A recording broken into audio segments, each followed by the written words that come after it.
Ever lost camera gear before? Looking for ideas for how to recover camera gear if it's been lost? Today at the House of Hacks, I'm going to show you a strategy to help your lost camera gear find its way home. I belong to a local photography Facebook group where sometimes somebody will find photography gear that's been accidentally left at popular shooting locations. Generally, a post goes out to alert people that gear has been found and who to contact to retrieve it. Many times the gear can be reunited with its owner. Inspired by these posts, this is the fourth in a series of ideas to help your gear find its way home if it gets lost. The other videos in the series can be found in this playlist.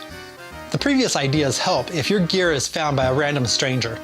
Today's idea helps your gear stand out from the rest that may be very similar when you're in a group. Hi, if we're just meeting, welcome. I'm Harley and this is the House of Hacks, where we do things related to the workshop, like metal, wood, and electronics projects, and other things of that nature. Today we're talking about photography gear.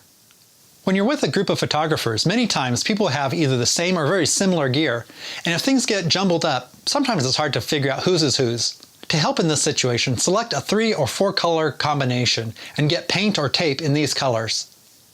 Multi-packs of electrical tape and model paint kits are great sources to get multiple colors of each. Electrical tape can be found at home improvement stores, and model paint kits can be found at craft stores. Or they're both available on Amazon.